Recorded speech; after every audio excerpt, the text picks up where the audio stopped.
Halleloia! Miarabantsika rehetra amin'izao andro maraina ny faraiky amby folo ny volana jolay izao a.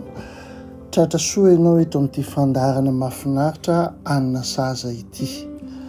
Azadiny fa ity volana ity ny lohahevitrintsika dia ny hoe fifandraisana akaiky amin'i Jesosy Kristy mpanjaka.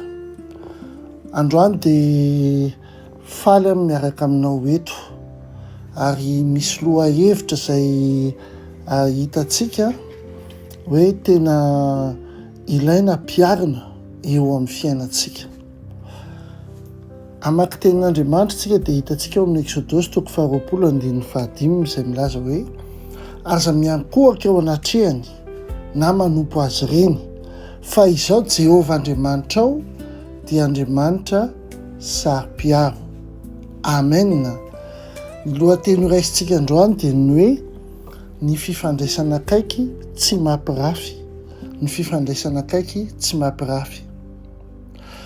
Matetika tsika mihevitra fa ny fahasarotam-piaron'Andriamanitra dia fahatezerana fotsiny. Kanefa ny fahasarotam-piaron'Andriamanitra dia avy amin'ny fitiavana, tsy avy amin'ny tahotra na fahavoazana akory. Lehilahy tia tokoa ny vadiny dia tsy hizarany foana amin'ny olon-kafa.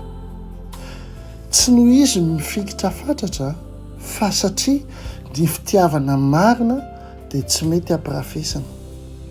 Andriamanitra mangataka fivavahana ho azy rery, tsy hoe satria izy mpanapaka masika akory, tsy hany, fa zao satria fantany fa izay rehetra apetraky ny fontsika ivelany an'Andriamanitra zany, ivelany anazy dia ahafoana antsika fa tsy ahafeno antsika akory. Izany mifandray amin'ity lohahevitra hoe ny fifandraisana akaiky amin'ny Kristy mpanjaka.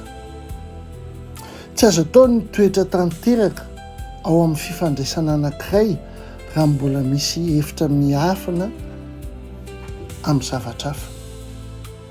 Ny sampany mifikitra antsasany amin'ny fotom-boaloboka dia tsy mamoa antsasany akory fa tsy mamoa fotsiny tsotro izao. Jereo tsara ny ohatra iray ao amin'ny Baiboly ny vahoakan'i Israely teo ampototry ny tendrombohitra Sinay ihany. Raha mbola nandray ny lalàn'Andriamanitra Mosesy tany tendrombohitra tany dia inona nataon-jareo? Nanao omby kely volamena ka niankohaka teo anatrehany. Hitanao zany ao amin'ny Exodosy 2:13 ka hatramin'ny 5.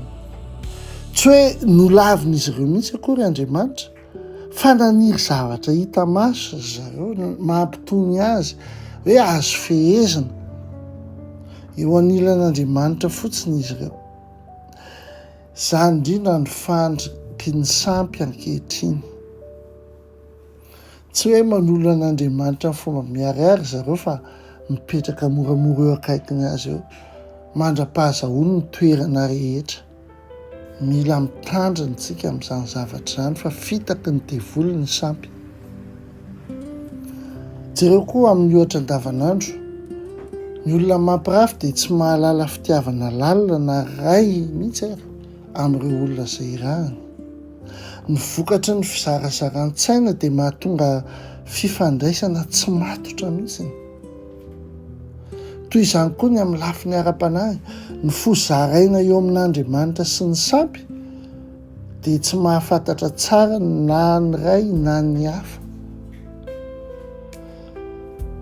Dia ahoana inona ny zavatra tokony ataontsika ary? Jereo hoe zavatra ray eo amin'ny fiainanao izay hitanao fa tsy hanomezanao toerana na lanja an'Andriamanitra, kanefa izay tokony an'Andriamanitra irery anefa n'izay toeran'izay.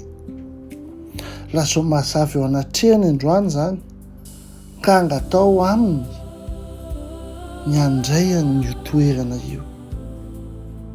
Amen. Hivavaka tsika. Tompo, androany izay dia tia hanome toerana manokana ho anao. Asehoany sampy miafina izay nifikirako nefa tsy fantatro Tompo. Mifidy manome toerana anao, toerana voalohany soanao irery za izao.